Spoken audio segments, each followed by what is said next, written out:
Hello बच्चों, आज हम सब लोग जेनेटिक कोड पढ़ने वाले हैं जो एक विशेष टॉपिक होता है प्रोटीन संश्लेषण से संबंधित। तो आज का टॉपिक हम सब लोग चिन्हित किए हैं जो पढ़ने को स्टार्ट कर रहे हैं। जेनेटिक कोड अर्थात आनुवंशिकी कूट, जिसका इम्पोर्टेंट रोल होता है प्रोटीन संश्लेषण के दौरान। तो बात की जाए, जब डीएनए से डीएनए का निर्माण होता है तब उसे हम रेप्लिकेशन के नाम से जानते हैं। मीन्स डीएनए से डीएनए का बनना रेप्लिकेशन और डुप्लीकेशन कहलाता है, जबकि डीएनए से एमआरएनए का जो बनना होता है उसे हम बोलते हैं ट्रांसक्रिप्शन। मीन्स डीएनए से एमआरएनए का बनना ट्रांसक्रिप्शन कहलाता है, डीएनए से डीएनए का बनना रेप्लिकेशन कहलाता है।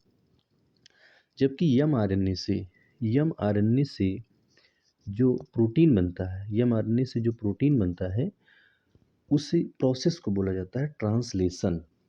मीन्स एमआरएनए से प्रोटीन्स बनने की जो प्रक्रिया होती है उसे हम ट्रांसलेशन के नाम से जानते हैं। और प्रोटीन्स बनने के लिए अमीनो एसिड की आवश्यकता होती है। वैसे अगर जनरली बात की जाए तो मनुष्य के शरीर में 200 से अधिक एमिनो एसिड होते हैं, लेकिन प्रोटीन संश्लेषण के लिए 20 एमिनो एसिड जरूरी होते हैं। कितने एमिनो एसिड जरूरी होती हैं? 20 amino acids are necessary in case of protein संश्लेषण इन ह्यूमन बॉडी। मनुष्य के शरीर में 20 प्रकार के एमिनो एसिड की आवश्यकता होती है प्रोटीन संश्लेषण के लिए, जिसमें से 10 एमिनो एसिड्स हम सब लोगों को जेनेटिकली मिलता है, मतलब पेरेंट्स के थ्रू मिलता है, और 10 एमिनो एसिड को हम सब लोग भोजन के थ्रू क्या करते हैं? प्राप्त करते हैं। तो 10 एमिनो एसिड जेनेटिकली प्राप्त होते हैं और 10 एमिनो एसिड्स को हम सब लोग भोजन के थ्रू प्राप्त करते हैं। प्रोटीन संश्लेषण के दौरान एक एक एमिनो एसिड को सीक्वेंस से जोड़ना होता है, और इस एक एक एमिनो एसिड को चिन्हित करने का काम कौन करता है? तो जेनेटिक कोड करते हैं। अब अगर ये पूछा जाए या ये बात की जाए कि जेनेटिक कोड किसे कहते हैं, तो 3 नाइट्रोजन क्षारकों से बनी एक भाषा है। मीन्स जेनेटिक कोड की जो डिफिनीशन दी जाती है वो 3 नाइट्रोजन क्षारकों से बनी एक भाषा है जो किसी विशिष्ट एमिनो एसिड को कोड करने की क्षमता रखती है, जिसे हम क्या बोलते हैं? जेनेटिक कोड बोलते हैं। तो genetic code basically 3 nitrogen base के मिलने से एक भाषा है जो किसी विशिष्ट एमिनो एसिड को कोड करने की क्षमता रखती है, उसे जेनेटिक कोड के नाम से जानते हैं। जैसे AUG, तो AUG क्या है? AUG एक कोडान है जो विशेष प्रकार के एमिनो एसिड को कोड करता है। अगला एग्जाम्पल देखा जाए तो GUG एक क्या है? कोडान है जो विशेष रूप से किसको कोड करता है? वैलिन को कोड करता है। जेनेटिक इन्फॉर्मेशन मतलब जो कोडान होते हैं उन कोडान्स के पास जेनेटिक इन्फॉर्मेशन होता है, और ये जेनेटिक इन्फॉर्मेशन किस पे उपस्थित होती हैं? तो एमआरएनए के ऊपर उपस्थित होती हैं। अगर ये पूछा जाए कि जेनेटिक कोडान किसके ऊपर उपस्थित होते हैं, तो एमआरएनए के ऊपर जेनेटिक कोड उपस्थित होते हैं। और एंटी कोडान कहाँ पे उपस्थित होते हैं? तो टीआरएनए के ऊपर क्या होते हैं? एंटी कोडान होते हैं। एंटी कोडान कहाँ पे होंगे? टीआरएनए के ऊपर। कोडान कहाँ होंगे? तो एमआरएनए के ऊपर कोडान पाए जाते हैं। तो ये कहा जाए कि कोडान हमेशा एमआरएनए पर उपस्थित होते हैं। कोडान की एमआरएनए पर पाई जाने वाली सीक्वेंस प्रोटीन चेन में एमिनो एसिड की सीक्वेंस को तय करती है। मीन्स एमआरएनए के ऊपर जैसा कोडान होगा उसी सीक्वेंस के अनुसार एमिनो एसिड जुड़ते जाएंगे और प्रोटीन की श्रृंखला बनती चली जाएगी। तो प्रोटीन किसके ऊपर बनता है? एमआरएनए के ऊपर बनता है, क्योंकि एमआरएनए के ऊपर कोडान होते हैं। तो जैसा कोडान होगा उसी के अनुसार या उसी के अकॉर्डिंग एमिनो एसिड जुड़ते चले जाएंगे और अंततः प्रोटीन बन करके तैयार हो जाएगी। स्टार्टिंग में जब जेनेटिक कोड की खोज हुई थी तो ऐसा माना जाता था कि जेनेटिक कोड कैसे होते हैं? सिंगल होते हैं, सिंगलेट कोड। अर्थात जो नाइट्रोजन बेस होते हैं, एक नाइट्रोजन बेस एक कोड को बनाता है, प्रत्येक कोड एक नाइट्रोजन बेस से बनता है, लेकिन अगर 4 नाइट्रोजन बेस है तो 4 नाइट्रोजन बेस से केवल 4 ही जेनेटिक कोड तो बन पाते हैं, जबकि प्रोटीन संश्लेषण के लिए 20 एमिनो एसिड की आवश्यकता होती है। तो 4 जेनेटिक कोड 4 एमिनो एसिड तो ही कोड कर सकते हैं, और जो 16 एमिनो एसिड बढ़ जाते हैं तो प्रोटीन संश्लेषण की प्रक्रिया अधूरी हो जाती है।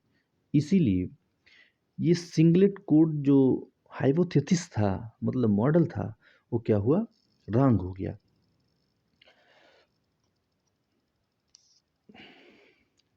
उसके बाद आया अपना डबलेट कोड। डबलेट कोड मतलब कि जो जेनेटिक कोड होते हैं वो 2 नाइट्रोजन बेस के मिलने से एक जेनेटिक कोड बनता है। Each code is made up of 2 nitrogen base, मतलब कि एक जेनेटिक कोड के बनने में 2 नाइट्रोजन बेस पार्टिसिपेट करते हैं, इस भाग लेते हैं। तो इस प्रकार 4 के स्क्वायर इंटू 16 कोडान हो गया। मतलब तो 16 जो कोडान है, ये 16 एमिनो एसिड को तो ही कोड कर सकते हैं। अंततः 4 एमिनो एसिड बच जाते हैं। तो ये भी जो हाइपोथेसिस था ये क्या हो गया, गलत हो गया। इसके बाद आगे बात की जाए तो ट्रिपलेट कोड आया। Triplet code means each code is made up of 3 nitrogen base. Triplet code, each codon is made up of 3 nitrogen base. Triplet code की जो खोज थी वो जॉर्ज गैमो के द्वारा किया गया। किसके द्वारा किया गया, जॉर्ज गैमो के द्वारा किया गया। ट्रिपलेट कोड की जो खोज हुई थी वो किसके द्वारा किया गया था, जॉर्ज गैमो के द्वारा खोज की गई। लेकिन इस ट्रिपलेट कोड की जो पुष्टि थी विथ लेबोरेटरी, जो पुष्टि हुई, चेकअप करके पुष्टि हुई कि ट्रिपलेट कोड की पुष्टि किसके द्वारा की गई, तो ये नीरेनबर्ग और खुराना के द्वारा की गई थी। मीन्स ट्रिपलेट कोड की जो खोज हुई वो जॉर्ज गैमो के द्वारा हुई, लेकिन ट्रिपलेट कोड की जो पुष्टि थी वो किसके द्वारा की गई थी, तो नीरेनबर्ग और खुराना के द्वारा की गई थी। इस प्रकार जेनेटिक कोड की संख्या कितनी हुई, 64, मतलब 64 कोडान होते हैं। तो अगर क्वेश्चन एग्जाम के दौरान या वाइबा वाइस के दौरान अगर ये पूछा जाता है कि जेनेटिक कोड की कुल संख्या कितनी होती है, तो 64 मीन्स 64 जेनेटिक कोडान होते हैं। लेकिन हम यहाँ नोट लिखते हैं, मतलब ओनली 61 कोडान कोड्स ए एमिनो एसिड। 64 कोडान में से केवल 61 कोडान ऐसे होते हैं जो एमिनो एसिड को कोड कर सकते हैं, जो एमिनो एसिड कोड कर सकते हैं। अगर ये पूछा जाए कि कितने एमिनो एसिड मीन्स कितने जेनेटिक कोड एमिनो एसिड कोडित कर सकते हैं, तो बात बताना 61 कोडान्स कोड्स ए एमिनो एसिड। अब मामला ये फंसता है कि 3 जो कोडान्स होते हैं इनका कार्य क्या होता है। तो जो 3 कोडान्स होते हैं, इन 3 कोडान्स को हम लोग स्टॉप कोडान बोलते हैं, या स्टॉप कोडान बोल सकते हैं, या इसी को नॉनसेंस कोडान बोला जाता है, या इसी को टर्मिनेशन कोडान बोला जाता है। क्योंकि जो स्टॉप कोडान होते हैं इनकी संख्या होती है 3। इनकी संख्या कितनी होती है, 3। UAA, UAG, UGA, ये नॉनसेंस कोडान है। इन 3 जेनेटिक कोडान्स के पास किसी भी प्रकार की कोई प्रोटीन संश्लेषण से संबंधित सूचना नहीं होती। इसीलिए इन 3 जेनेटिक कोड को हम लोग नॉनसेंस कोडान या स्टॉप कोडान या टर्मिनेशन कोडान के नाम से जानते हैं। तो अगर ये पूछा जाए कि नॉनसेंस कोडान की संख्या कितनी है, तो 3 होते हैं। कौन कौन होते हैं, UAA, UAG, UGA। आगे चल करके ये भी पूछा जाता है कि जो कोड UAA होता है उसे किस नाम से जाना जाता है। तो UAA को हम लोग ओकरी के नाम से जानते हैं, UAG को अंबर के नाम से जानते हैं, UGA को ओपेल के नाम से जानते हैं। ये 3 जेनेटिक कोड को हम सब लोग स्टॉप कोडान के नाम से जानते हैं, नॉनसेंस कोडान के नाम से जानते हैं, या इसे टर्मिनेशन कोडान भी कहते हैं। परीक्षा के दौरान ये नॉनसेंस कोडान पूछा जाता है। ये किसी भी प्रकार के अमीनो एसिड कोड नहीं करते, क्योंकि इनके पास कोई जेनेटिक से संबंधित या प्रोटीन संश्लेषण से संबंधित कोई सूचनाएं नहीं होती हैं। अब जेनेटिक कोड यहाँ हम एक चेकर बोर्ड बना दिए हैं, और इस चेकर बोर्ड के अंतर्गत ये बात बताई गई है कि जेनेटिक कोड को किस तरीके से बनाया जाए। तो शुरुआती दौर में इस साइड में हम सब लोग फर्स्ट पोजीशन पे जो है यहाँ पर नाइट्रोजन बेस लिखते हैं। First position nitrogen base UCAG, 4 column बना करके, एक कॉलम में U, दूसरे में C, तीसरे में ये और G, UCAG। ऐसे ऊपर सेकंड पोजीशन पे सेम वही चीज़ UCAG यहाँ पर भी दर्शा देते हैं, और इस बगल में थर्ड पोजीशन पे यहाँ पर भी वही चीज़ एक एक कॉलम में UCAG लिख देते हैं। अब जब यहाँ